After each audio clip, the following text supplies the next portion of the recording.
601. Just going to give a couple ground rules this evening. We have 4 scheduled hearings. One of them is going to be continued. So we have a stenographer, and when the stenographer is here to take a record of the proceedings this evening, so it's important that when somebody is speaking, somebody doesn't speak over them. We want to make sure that we have a complete record in case there's an appeal. The first case we're going to call one case out of order, case number 2603. It's relative to the property located at 1951 Hurst Street.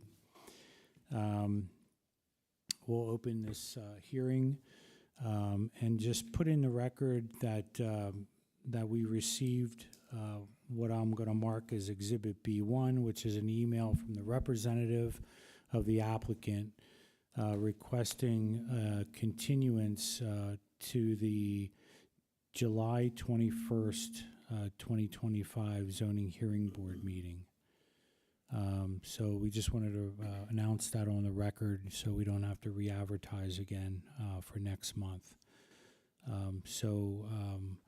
With that, we'll close that hearing and we'll move on to the item that was number 1 on the agenda, item number 2602, which is the variance application for 213 Market Street, Harrisburg, Pennsylvania.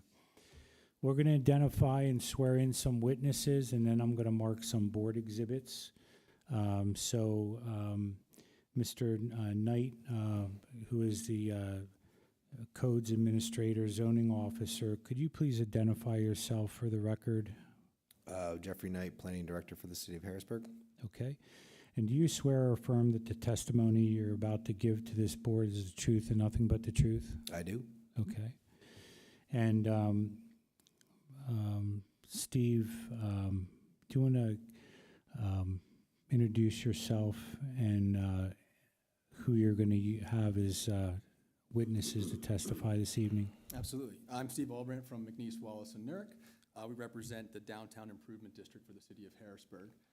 With me tonight is Kevin Coots from Strickler Signs, who will be able to explain a little bit more about the project itself, and then Todd Vanderweed, who is with the Downtown Improvement District as well. They're going to be my witnesses. Mr. Coots, could you spell your last name for the record? Coutts. And Mr. Vanderweed? Yeah, it's Vanderwoody. It's T-O-D-D, and then the last name is 2 words, capital B-A-N-D-E-R, and then space, capital W-O-U-D-E. Mr. Vanderwoody and Mr. Coots, could you please raise your right hand? Do you swear or affirm that the testimony you're about to give before this board is the truth and nothing but the truth? I do. Okay. So I'm going to mark a few exhibits that we received from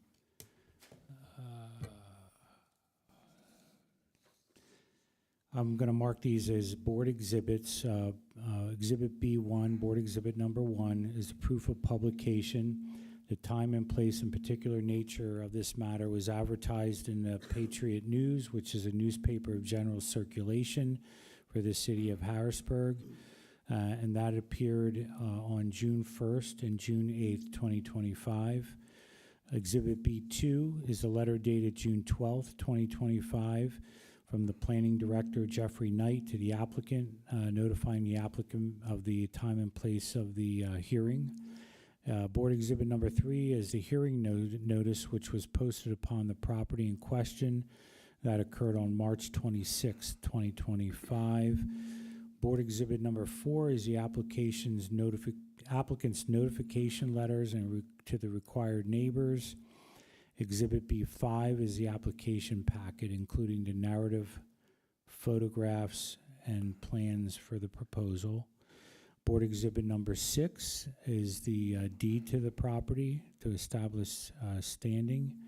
as well as B7, which is an agreement establishing applicant's standing to pursue zoning relief. Board Exhibit number 8 is the Bureau Case Report, and Board Exhibit number 9 is the City of Harrisburg Planning Commission resolution. And I also want to add that from the City Solicitor's Office, we have this evening Jonathan Luff. And with that being the case, Mr. Knight, did you want to give an overview of this matter, and then we'll have the applicant present their case? Sure. So the application for 2602, for case number 2602, involves the replacement of an existing internally illuminated LED sign on the western facade of the property at 213 Market Street with a sign that's larger than permitted by right per the zoning code.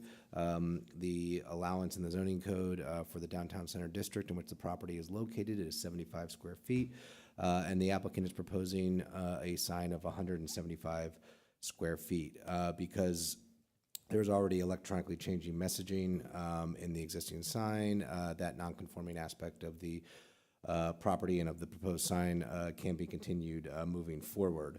In this case, the conditions that establish the hardship that would grant the variance involve the building's location at a fairly highly trafficked intersection where quick and easy observing and reading of signage is critical for the safety of all users, pedestrians, bicyclists, transit, and drivers.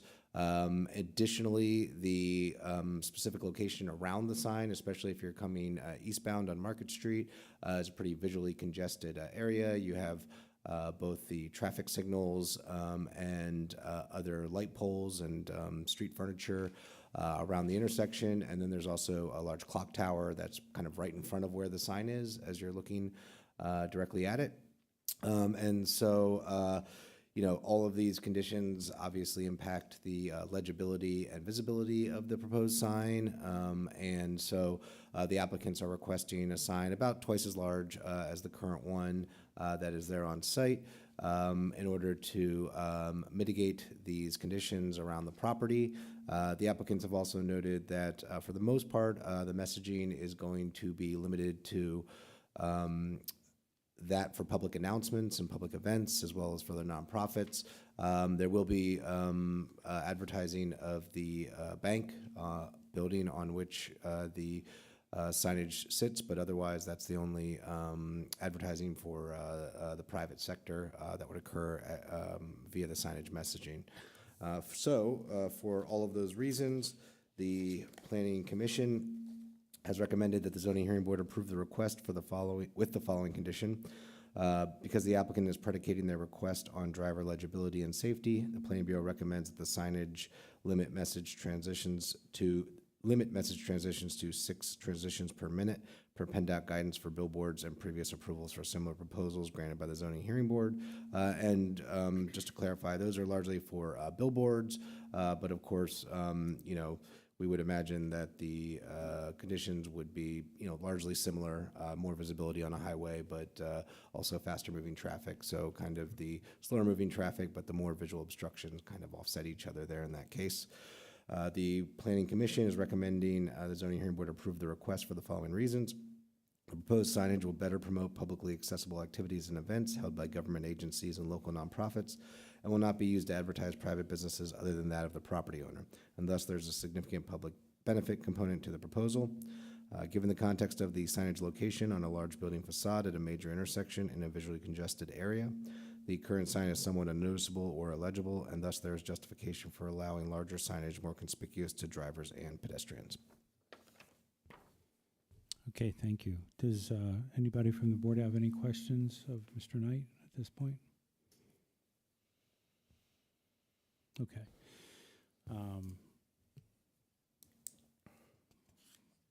Mr. Albrandt, we just heard Mr. Knight indicate that the Planning Commission recommended a condition of to limit the message transitions to 6 transitions per minute. Is that something that your client is agreeable to? Yeah, correct. As it stands now, I mean, it's every 20 to 30 seconds at this point, so that won't be a problem. Okay, We don't plan on changing it any less than that. okay. Go ahead. You could proceed with your case then. Thank you. Thank you. Well, Jeff did a great job of giving some background. I kind of stole my thunder with all the facts he gave and how thorough he is, so I appreciate that. But a couple things. Basically, just reiterating what he said, the Downtown Improvement District is a place where, you know, the community thrives. People can get involved. We want to encourage participation. We want to encourage people getting out and getting involved in the community. And we also want them to be able to do that safely. I don't know if you guys noticed the sign when you drove in today to this meeting, but I didn't notice it because, you know, it's not that visible. It's very hard to see. There's a lot of obstructions. It's very outdated, and we're just looking to change that and to bring it up to speed with the community and the ever-changing urban landscape. So electronically changing wall signs are permitted by right in the DC district pursuant to section 7325.11, which regulate the illumination of signs within the city. The proposed sign was designed to comply with section 7325.11 of the zoning ordinance and will be more aesthetically pleasing and safer for passing vehicles, kind of as Jeff said, to read as they pass through the 2nd and Market Streets downtown. I know when I'm sitting at that stoplight, it's hard to see that sign, and basically what we're doing is we're taking the existing condition and we're just bringing it up from window to window. If you ever look at that building, there's windows on top, there's a bit of a gap in the middle, and then there's windows on the bottom, and we're just trying to fill that gap to give as much area as we can so people can clearly see the sign and clearly see what's advertised without having to, you know, worry about bicyclists or people walking in front of them while they're trying to read the sign. It's very apparent, it's very clear. The proposed sign is approximately 175 square feet. The sign as it exists today is 88 square feet, which is also non-conforming pursuant to the ordinance, which has a limit of 75 square feet. Section 7325, attachment 1, subsection 3 of the zoning ordinance limits the sign area of a wall sign to only 75 feet. The existing sign has exceeded that square footage requirement since at least about 2008. That's where we have, you know, our last record of them ever changing that sign. The Downtown Improvement District is seeking a dimensional variance from section 7-325 of the zoning ordinance to permit its approximately 175 square foot electronically changing message wall sign. Accordingly, we're here tonight to request that the zoning hearing board consider the recommended approval from the Planning Commission and grant the approval of the Downtown Improvement District's variance to allow a 175 square foot electronically changing message wall sign in the DC district. At this time, I will have Kevin Coots from Strickler Signs come up and provide some comments on the sign, its design and aesthetics, vehicle and pedestrian safety, and the sign's technical specifications and compliance with the zoning ordinance. All right, so Kevin, who do you work for? Strickler Signs. And what is your role with Strickler Signs? I'm the VP and now one of the owners since 2015. How long have you been in that role? 2015 took ownership. I started selling signs there in 2009. Have you done work with the Downtown Improvement District before? Strickler Signs has. I cover more of a Baltimore, DC. And in your opinion, how important is sign visibility at this particular location where the sign's located? Well, it's critical. I mean, you can tell just by the overall square footage of the sign, it definitely needs to have greater readability. Busy area. Thank you. I forgot to mention, I did bring some easier to read exhibits. Do you guys want those? Sure. Just because I'm going to reference them with Kevin here. They're in the application packet, but they're towards the back and they're kind of out of order, so I just reprinted them.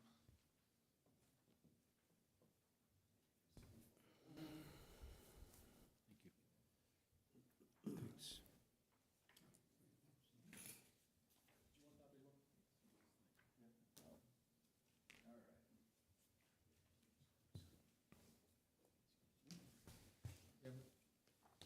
Can we get one more of those? Yeah.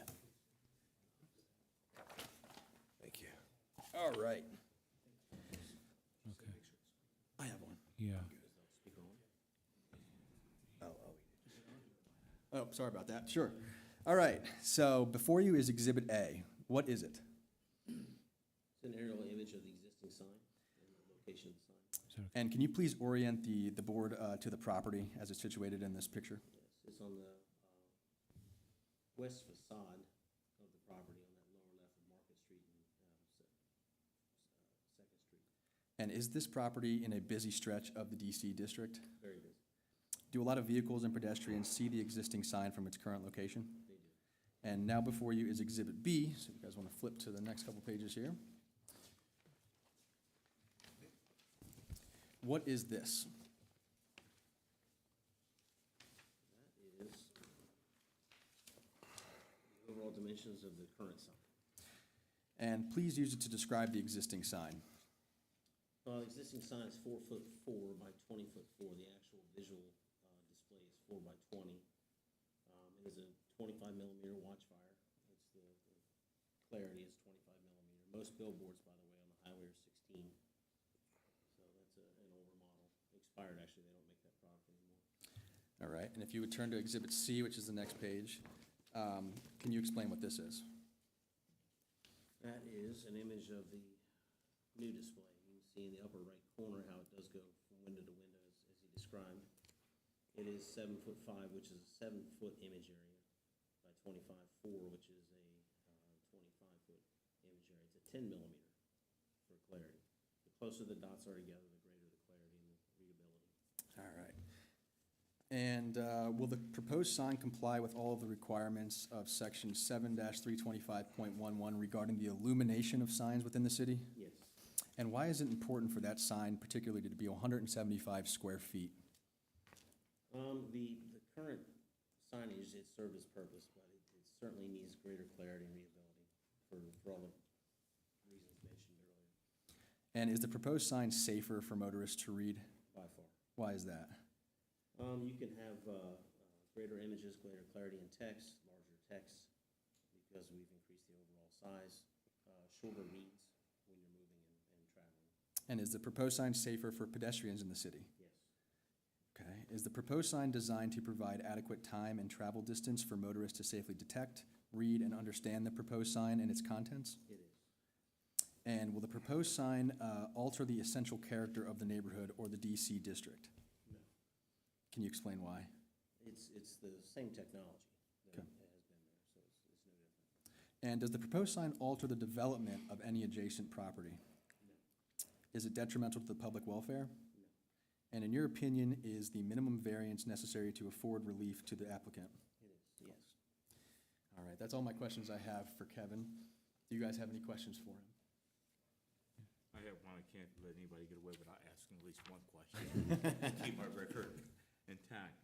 The contents that's gonna be displayed on the sign, who will manage that? That's going to be a question for Todd. Yeah. Is that okay? You want to ask it now? Yes, I'm Okay, go ahead. asking it. Yeah, you can answer. Yeah, the Downtown Improvement District is responsible for putting the messages up on the board, up on the sign board.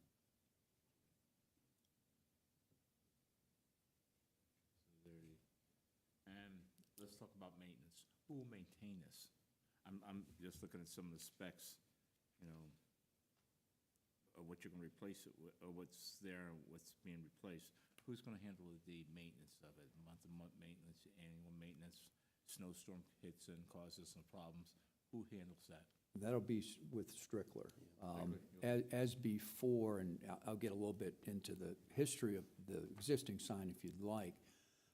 So the existing sign was put up in 2008. Had a 10-year or so life, and as we were talking, you know, as Kevin mentioned, it ran its course, so it worked for 17 years, so it no longer works anymore. So when we did have a panel go out or something go wrong with it, so to speak, we just called Strickler, and they came and within a very reasonable amount of time to fix that sign. So we'll have that same type of agreement again as we move forward with the new board. And since this is on the M&T building, you've got all the necessary advances and stuff from M&T to post this on our building? Correct, yeah, they already have 2 stationary wall signs near the top, if you ever seen those coming across the bridge. But this will also advertise their bank as well for the ground level people on a rotating basis, so they'll be intermixed with all the other announcements. Okay. Well, that's it for me. Tom? Actually, good evening. I do have one question, Mr. Knight. So I know we've had a number of other applications related to sign variances. I think some from the school district, and there was, I think, one or two other ones that I can remember. But in terms of this application, do you see any factors that are, vastly different from those applications? I would say the surrounding urban environment is more chaotic and active than in a lot of the other schools' signage locations. And some of the other ones I think have been like churches and stuff. Those tend to be in more residential areas and thus have like less street furniture around, signage, light poles, stuff like that. So I would say that's the main difference between those types of environments. Okay. All right. Thank you. Mr. Luff, do you have any questions of Mr. Kuntz? Okay. I do You wanna not. proceed with your Then I'll next proceed with Todd. So, Todd, I'm going to ask you a series of questions. So who do you work for? I am the executive director for the Harrisburg Downtown Improvement District. And how long have you been in that role? I started in that role in 2008, so 17-plus years. And you've kind of already alluded to this, but I'll say it anyway. Can you please tell the board a little bit about the existing sign and why the Downtown Improvement District is replacing it at this time? Yes, unfortunately, the sign broke down. It was no longer fixable. The parts just couldn't work anymore. Strickler put a ton of Band-Aids on there for us, and I appreciate that. But it ran its life, so we need to replace that board. So the Downtown Improvement District, we're the clean, safe, and beautiful for downtown. That's our mission. We also want to attract and inform people of events that go on downtown, and that's really what, in the surrounding area, that's really what we use this board for, is to really attract and inform people of events, city events, county events. Arts Fest, which was a couple weeks ago, we would have put up there, July 4th food trucks, the parades that we do, Capona's coming up, all that kind of stuff. We feature those on there. We also look at the nonprofits, the Art Association, Open Stage, the events at the Forum and that kind of stuff. So that's really what we try to do, is really attract and inform people of what's going on in the Harrisburg area. All right, so you just said, what happens with the existing sign. Are you guys going to plan on using the new sign in the same manner as the existing sign? Yes, yes. And will the proposed sign be used to advertise, identify, or direct to the public any businesses other than M&T Bank in exchange for compensation? No, we're not going to sell any advertising on that board. Yep. Okay, so how will this sign improve the DC district and the downtown area? Well, I think what it will do is it'll give us a nice vehicle to really do what I already mentioned. Now, we have social media and we have a newsletter, we have that kind of stuff to inform people of what's happening. But I think something this visible in a visible part of the city, Market Square, right there in that building, really does help with us and really the city's programs here. So in your opinion, the sign will provide a community benefit? Yes. And did you review the application that was submitted in support of this variance request? Yes, I did. And to the extent applicable, do you adopt the comments made therein as part of the Downtown Improvement District zone? Yes. All right, that is all I have for Todd. If you guys have any questions about the sign or its purpose. Okay. Does the board have any questions of Mr. Vandervoorde? No? Mr. Luff, do you have any questions of? Okay. Is there anybody, any citizen here that wants to make a comment with regards to this application? Hearing none, you're completed with your. Yeah, I Okay. just would say for all the reasons that we articulated this evening, as well as what's contained in the zoning hearing board application, we would request that the zoning hearing board approve this variance request to permit this proposed sign as designed in the DC district. Okay. So I guess I'll make a motion to accept To or approve. To approve Yeah. the recommendation for the applicant 2602 for signage change in downtown Harrisburg with the specifications indicated by the planning director and the zoning hearing and the planning hearing board. Okay, so I need a Okay. second. So that would be Your motion is to approve the variance request conditioned upon the conditions set forth by the Planning Commission that, let me get it here, that the applicant will limit message transition to 6 transitions per minute per PennDOT guidance for billboards and previous approvals for similar proposals granted by the zoning hearing board. Second. Moved and seconded. Any discussion? All those in favor signify by saying aye. Aye. Okay. You'll receive a written decision within 45 days of today's hearing. Thank you. Thank you. Appreciate it. Thank you very much. Have a good night. Appreciate it.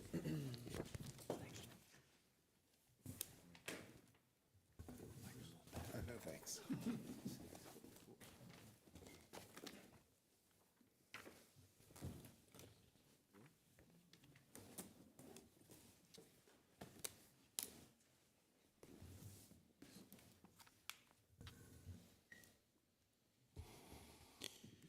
Okay, next on the agenda is item number 2604.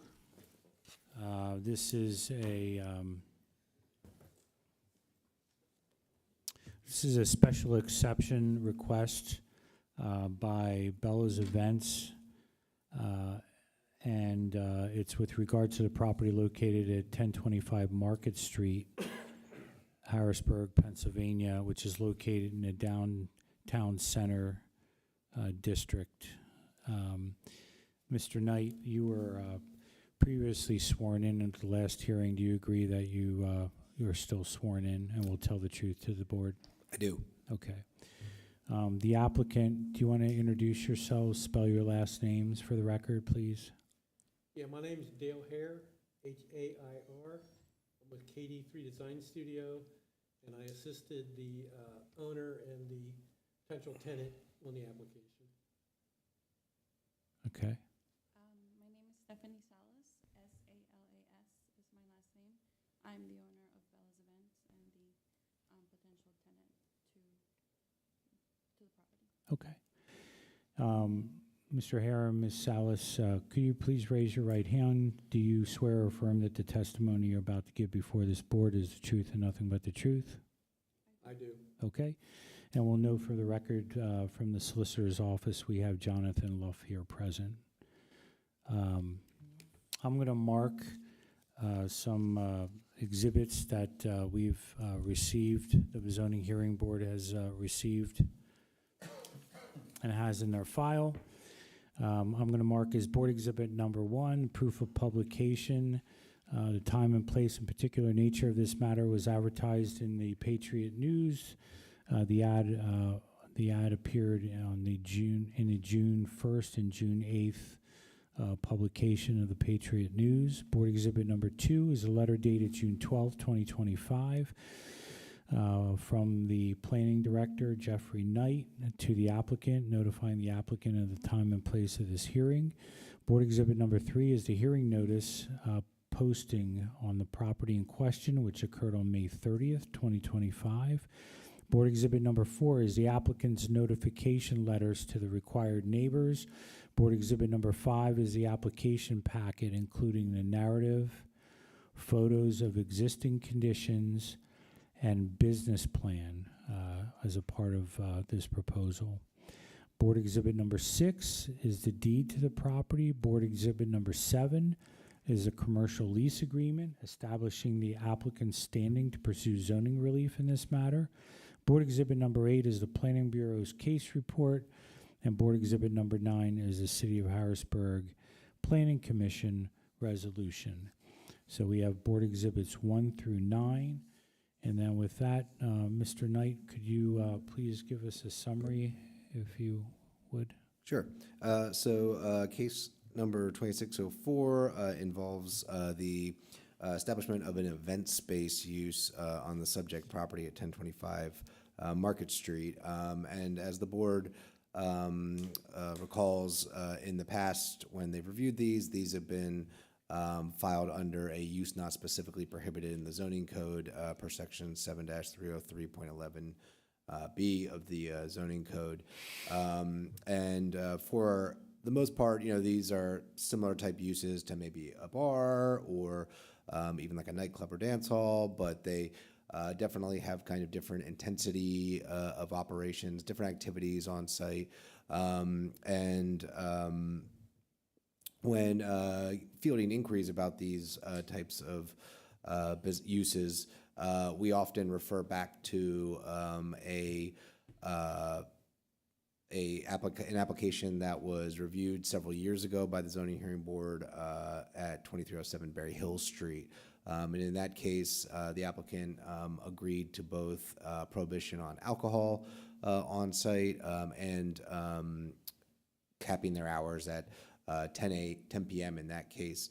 And the reason these types of conditions are necessary is because in the Planning Bureau's experience, many times applicants may try and establish an event space, which ends up being a de facto BYOB club, or again, a nightclub or dance hall. And when these kind of when these kind of try and use loopholes in the zoning code to establish something like that, we often end up having adverse impacts down the road.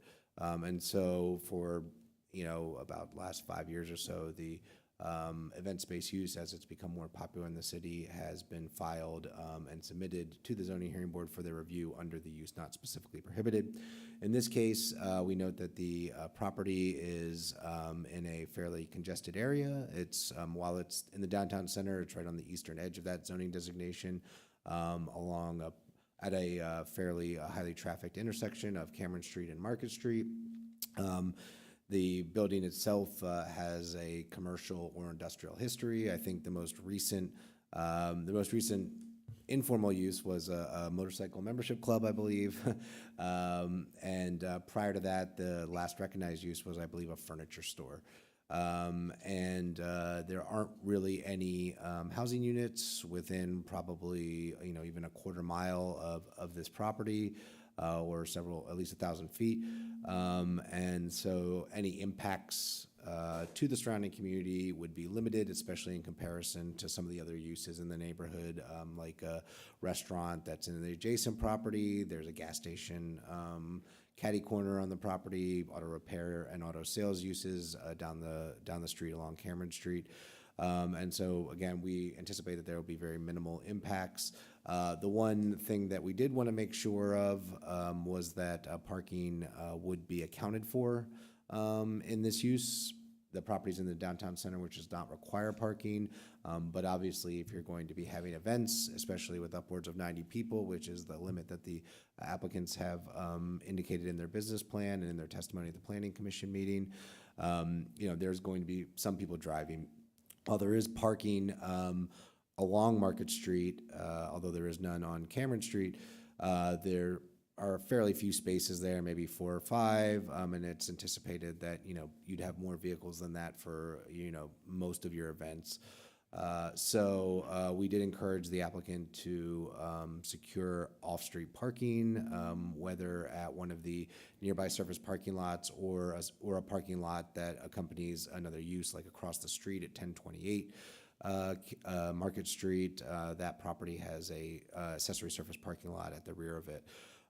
It should be noted, and again, this parking is not required, and it should be noted that there is on-street parking on North and South 10th Street, which is just a block away, where you can do on-street parking along the curb there. But we did want to make sure that consideration was taken into account in the applicant's operation of their business, just to ensure, again, that, there's safe accommodations for all people who will be attending.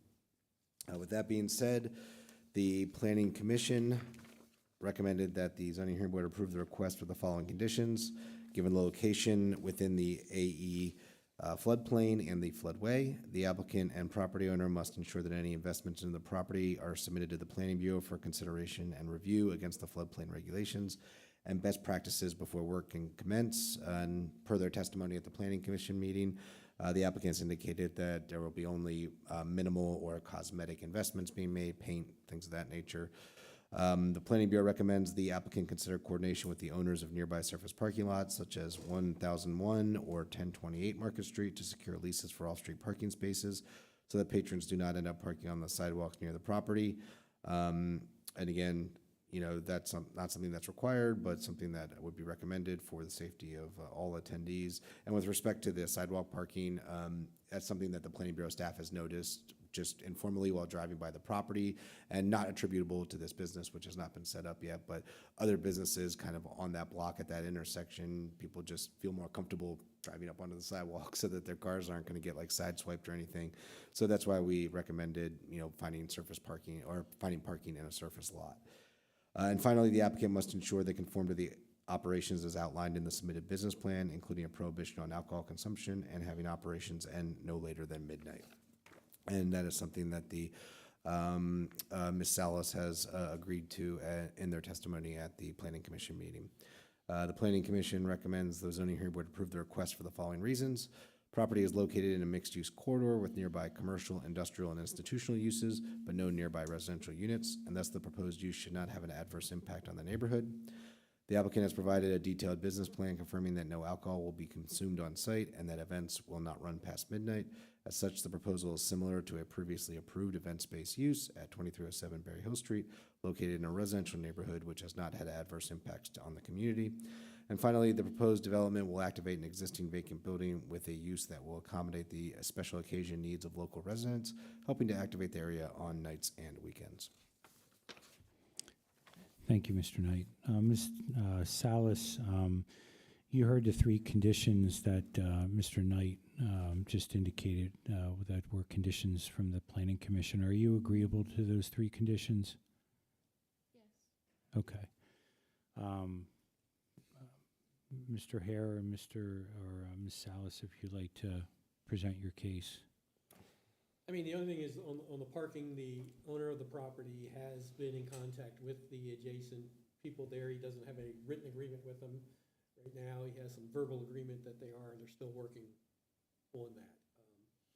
It is tough to get some of the other ones because the other properties are for sale there. And like the one parking lot behind there, Ms. Salas just told me tonight, they want $750,000 for it. So that's kind of the question there. But they are working on the parking. And again, the parking, she's looking at Friday and Saturday nights, I think, is the main times, which is not going to be as much parking, so there should be adequate parking, you know, along the street, along 10th Street, as needed there. If you want to maybe describe your business a little bit better to them. Yeah, so I've had this event business for about 10 years now, and I've worked on it. It's one of my passions, and I have been looking into a more secure parking because, like you said, there is street parking, but a lot of the people that would want to rent my place would want secure parking. They wouldn't want to pay for parking. So I'm actively working. I've looked into actually getting in touch with the owners for that parking right on the back. It's been pretty difficult because they're only interested in talking to you if you want to buy the per se property, but I'm still working through it to secure, you know, and parking would really be on Friday nights, depending on when, you know,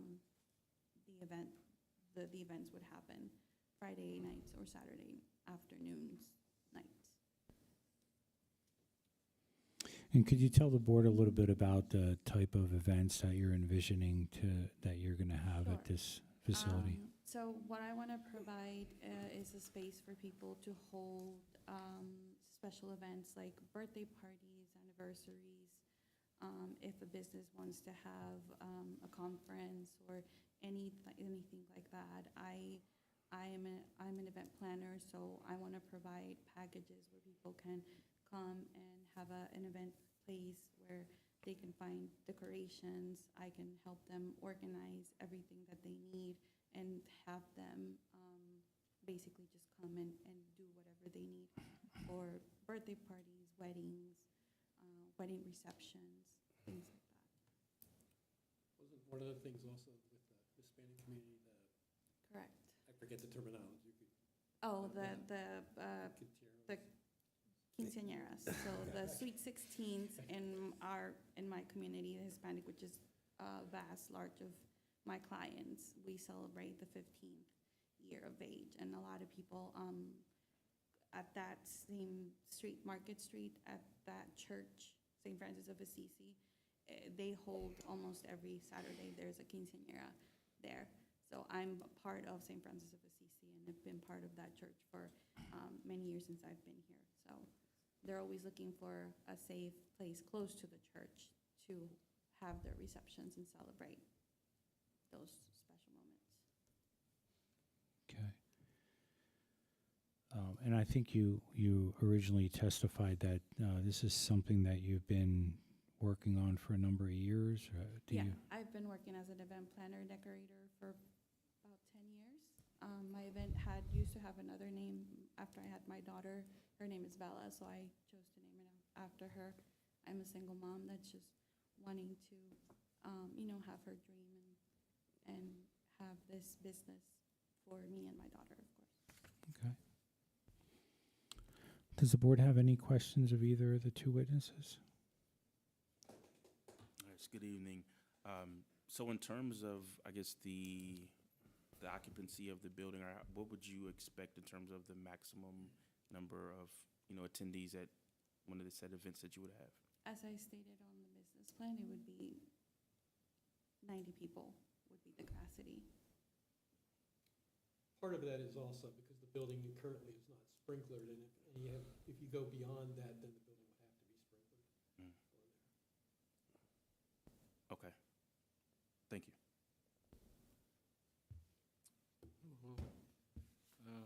A couple of questions. I'm looking at your hours of operations. Is this only weekends? As of now, most of the events would happen Friday. People would normally don't do events like this. Obviously, I am open into businesses wanting to hold small conferences or things like that, which I've helped with at my, I have a 9 to 5. So those can also be arranged, but I'm obviously open to think outside the box for the weekdays, but mainly the main business would be over the weekends. People rarely, some do, don't get me wrong, some do events on Mondays or Tuesdays, but it's mostly on the weekends. Okay, it's basically it's 7 days a week, but the hours, limiting hours from 2 p.m. to midnight. Mhm. Okay. Second question, Mr. Hobbs asked about types of events in your brochure, your business plan goes with that. This is inside the CRW floodplain. Okay, and I'm just, have you had any talks with CRW to make sure that, you put a business there, and pray tell, we have a humongous storm that could basically affect your business. Any insurance to cover that? We have flood insurance and stuff? The owner of the property would have that, Excuse- not necessarily her. Okay. business. The owner of the property would cover flood insurance. Okay. That's how it works. I saw, no alcoholic beverages. So, also, that's all I have. Thank you. I'm just going to go around. Mr. Luff, do you have any questions of the applicants? I do not. Okay. Yeah, Mr. Hobbs. Yes, I just have an additional question. I do see the hours right at 2 p.m. to 12 a.m. Do you have any consideration for any things like security or any service like that for any events that you? I have, because the front door is right on Market Street and it's a highly trafficked area. I have thought about putting, not security, but putting somebody in charge of the door, saying if a kid wants to get out and the parent is not, because a lot of parents don't, sometimes are not, your kid can choose to open the door and just go out and a car can be passing by. I've thought about having a person responsible of the door to make sure that no kids go outside without, an adult, just to be safe, just to be on the safe side. Got you. But no specific requirements for like anyone that is renting, that is using your Well, space? I would provide that service Okay.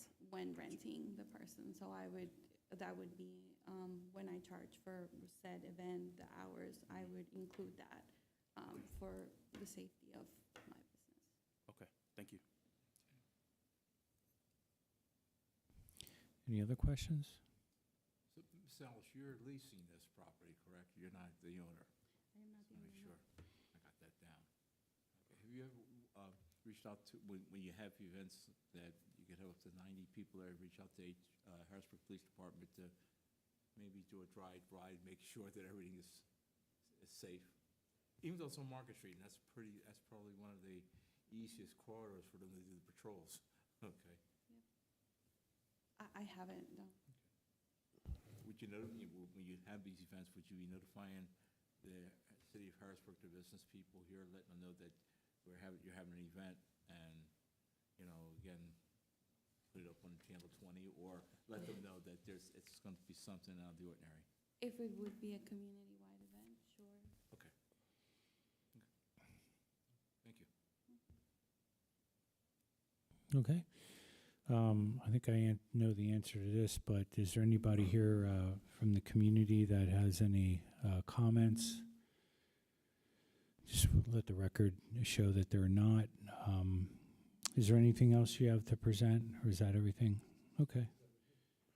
Does the board wish to, do you have any other questions or would like to make a motion? Yeah. So discussion, let's have a quick Yep. recess. Quick recess, will return momentarily. Okay.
So, calling the meeting back into order, okay?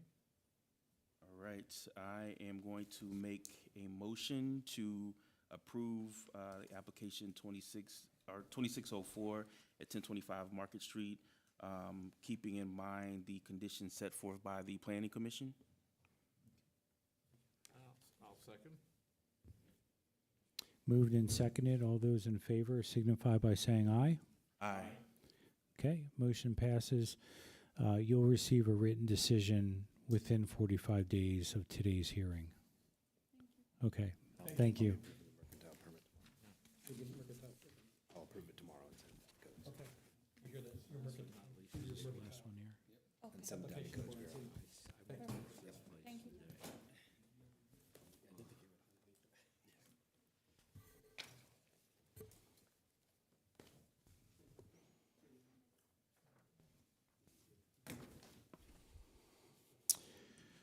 Okay, so is the applicant here for the 1415 Sycamore Street? You could come up to the applicant's desk there.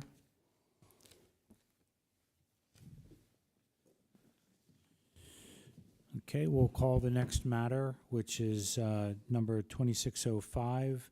This is a variance and special exception application for the property located at 1415 Sycamore Street, in the city of Harrisburg.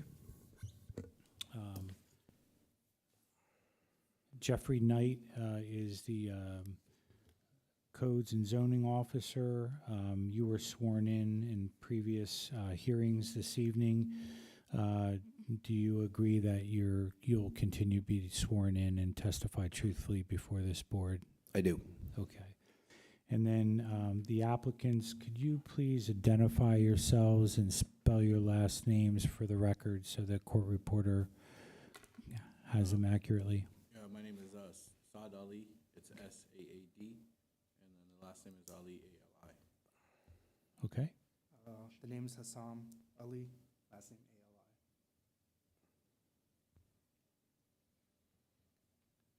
A-L-I. Okay. Will you both raise your right hands? Do you swear or affirm that the testimony you're about to give before this board is the truth and nothing but the truth? Okay. And also for the record, I just want to indicate that Attorney Jonathan Luff here is present for the solicitor's office. With that, Mr. Knight, would you be able to give us a summary of this matter? Sure. So the application for case number 2605 involves the establishment of a convenience store on site at 1415 Sycamore Street, which requires a variance for the proposed use. The applicants also require a special exception for relief from the off-street parking requirements for such a use because the building occupies the entirety of the site and therefore no parking can be provided on site. In this case, where, as a general rule, the Planning Bureau and really the zoning code would kind of discourage the establishment of a use like a convenience store in the RM zoning district. However, in looking at the history of this property, you can see that it's kind of designed for at least commercial use. Although the property itself has been vacant for probably 20 years or so now. It's a little tough to tell exactly how far back, but looking at Google Streets View, there really hasn't been any activity on site since at least 2011. However, when you look back in the county's tax parcel records, the photo that they have for this property shows a sign over the main entrance that appears to indicate that there was a store there. I think it's like Manor Grocery and Deli or Grill on site. So it does appear that there was a similar use several decades ago operating on site. And the long-term vacancy of the property also hints and the deteriorating condition that has resulted from that vacancy also hints at the difficulty in establishing a by right use for the property, and frankly, not just under the current zoning code, but under the prior zoning code as well. So that long-term vacancy and the condition of the property, the Planning Bureau does feel creates the conditions that establish a hardship, which do justify the variance for the proposed use. In addition to the variance, there is a special exception for relief from the off-street parking requirements. I believe that based on the square footage of the property, the use would require 9 off-street parking spaces. Again, as previously noted, there is no space on the property to provide off-street parking. The building occupies the entirety of the site.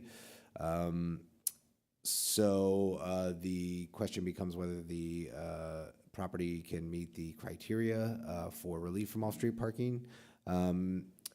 It should be noted that there is a significant amount of curb frontage along this block of Sycamore Street and the blocks to the east and the west. The blocks directly to the west has a elementary school, the Foose Elementary School.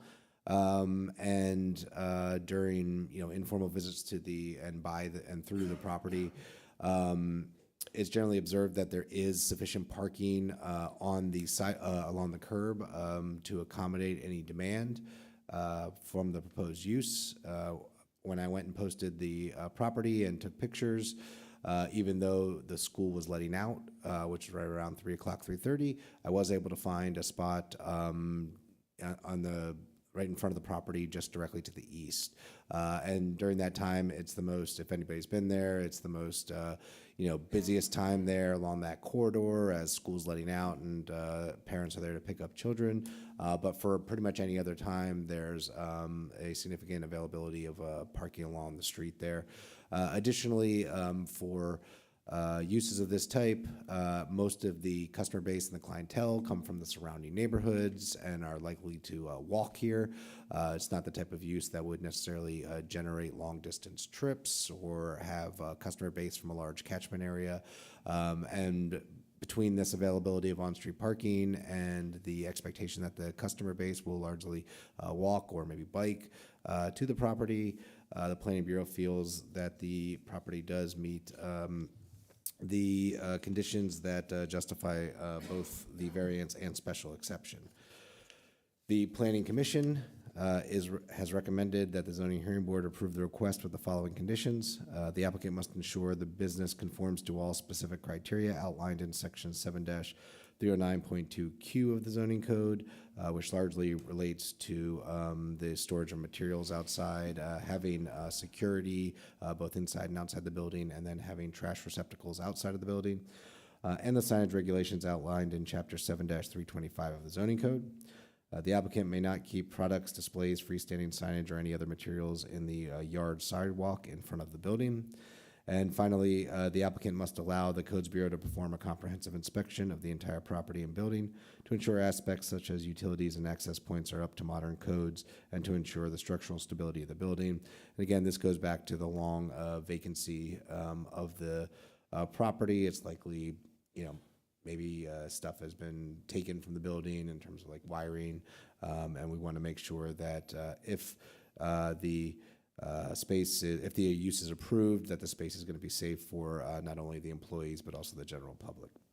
The Planning Commission is recommending that the Zoning Hearing Board approve the request for the following reasons. The proposed project will address a long-standing vacant property that has created a blighting influence on the neighborhood.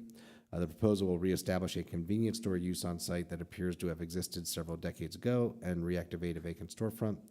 And there appears to be sufficient justification for the proposed variance and special exception requests, including the availability of on-street parking along the 1300 and 1400 blocks of Sycamore Street. Okay, thank you. Before the applicant testifies, I'm just going to read into the record exhibits that the Zoning Hearing Board has received. I've marked as Exhibit B1, the proof of publication. The time and place and particular nature of this matter was advertised in the Patriot News. It appeared in the June 1st and June 8th Patriot News.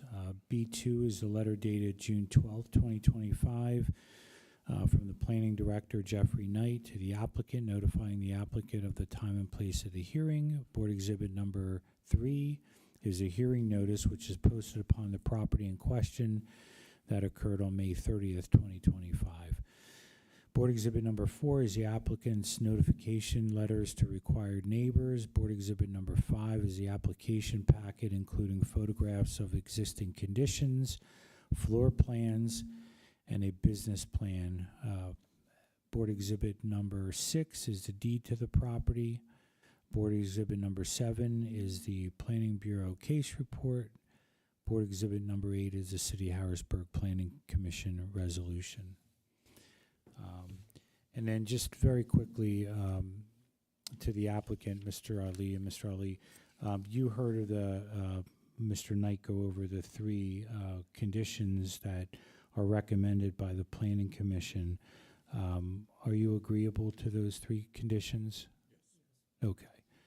All right. Well, then, if you want to tell us about, move forward with your case and tell us about your proposed store. Well, Mr. Knight pretty much covered everything, but like he said, it was pretty much designed to be like something commercial, and we're trying to bring that back.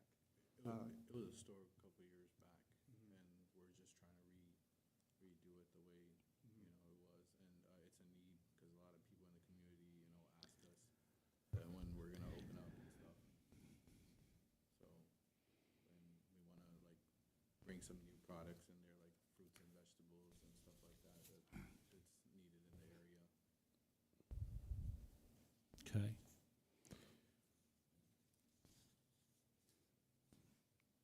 Do either of the board members have any questions?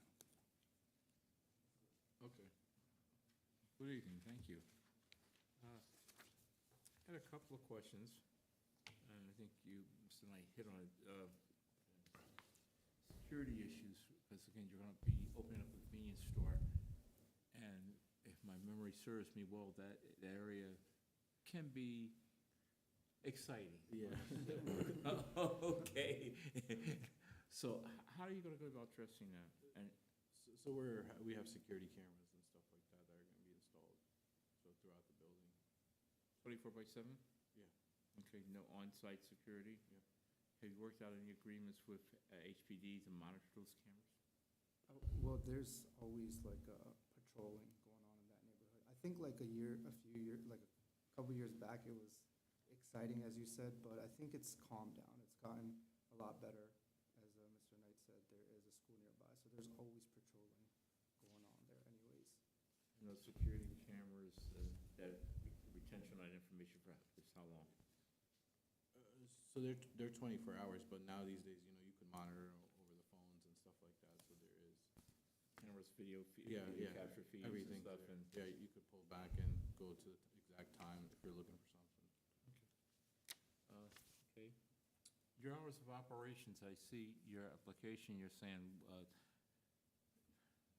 it wasn't specific enough for me. What's your hours, what hours are you open? The last meeting, we said anywhere from 7 a.m. to 10, but it might be even 9. Okay. But, So it just depends on. To 10 o'clock in the evening. Yeah, winter times maybe we close early.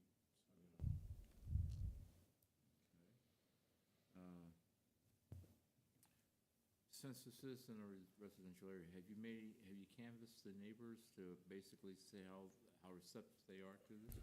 We sent out the letters, but we've also talked to a lot of people, even when we're just sweeping outside, people come and ask if the door's open, what's coming here, and when are you guys opening up? So from the neighbors, we've gotten pretty positive feedback. Okay, no petition, just verbal. And let's see.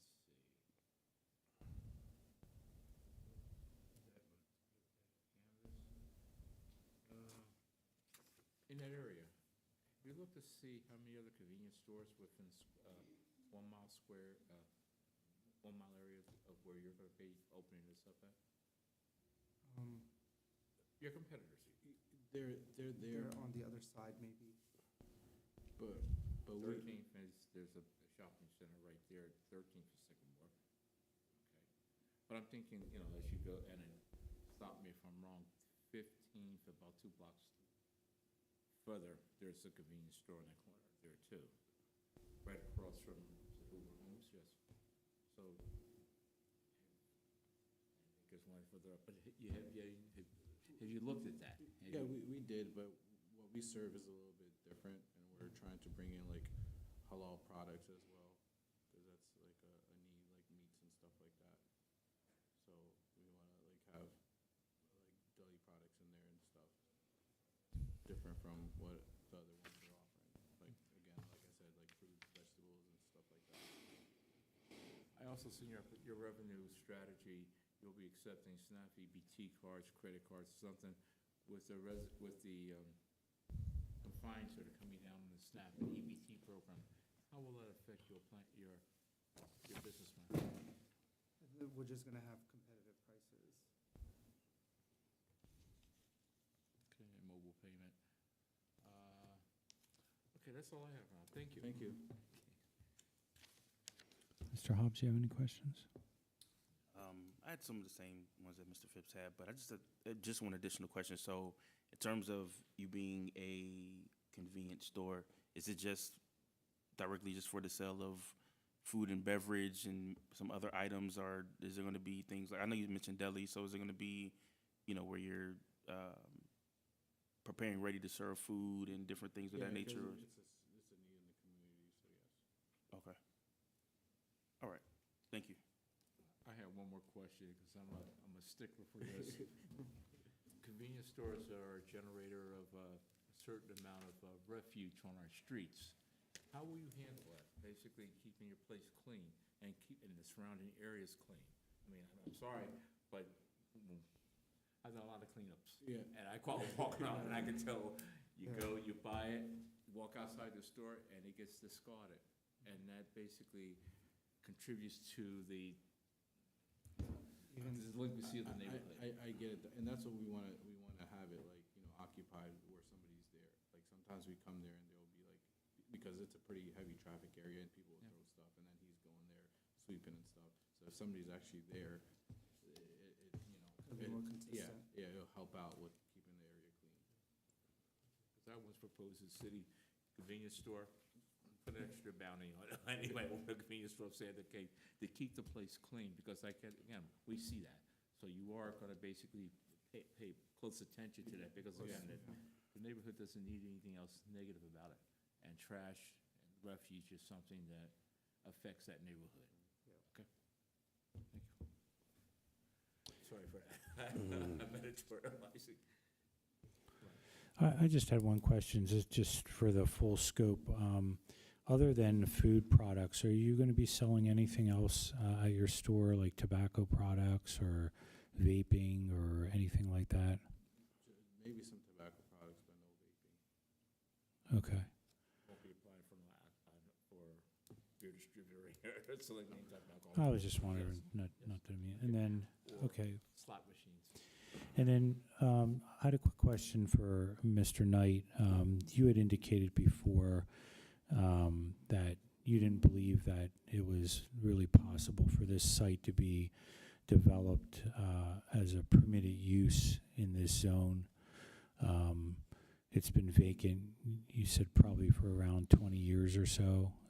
At least, I mean, we have no record even in DSIT, which is where we keep our mercantile records and building permits and stuff. We have no record of anything there, and I think looking back into Google Streets View, as far back as it goes, which is like 2011, it doesn't seem to be any real formal activity on site. And you don't know, like, looking at that structure, I mean, a lot of the permitted uses in the RM zone are dwellings attached to detached manufactured homes, multifamily homes, supportive housing, adult daycare, and you don't foresee this property being converted into any of those uses.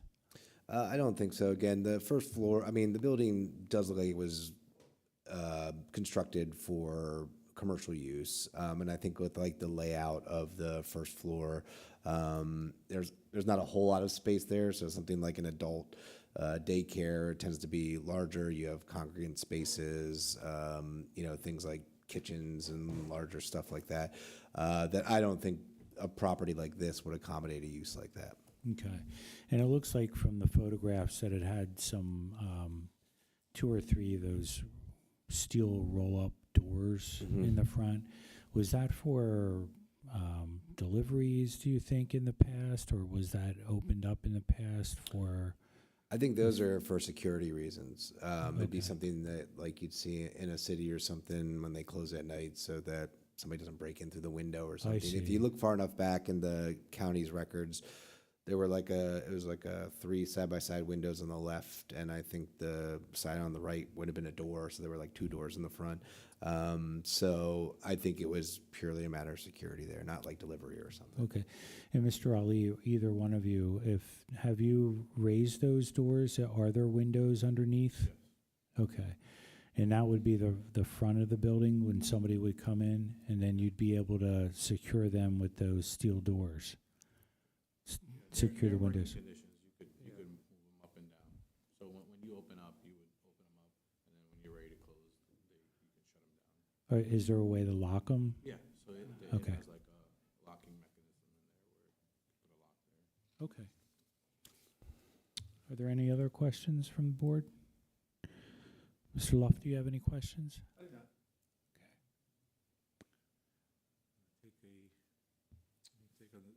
Take a quick break. Sure. To basically discuss this, and we'll be continuing this, okay? We'll go off the record, take a quick recess. Yes.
Okay, so just to make sure, because there was a special exception, so you're making a motion to approve the variance and special exception request, conditioned upon the three recommended conditions of the planning commission as delineated by, in the planning commission's resolution and by Mr. Knight here this evening. All right, second. Moved and seconded. All those in favor signify by saying aye. Aye. Okay. So congratulations. You'll receive an actual written decision within 45 days of today's hearing. Okay? Thank you.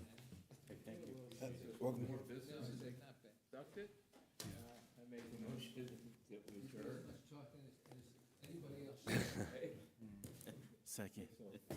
Zoning meeting for June, motion to adjourn, second? Yes, second.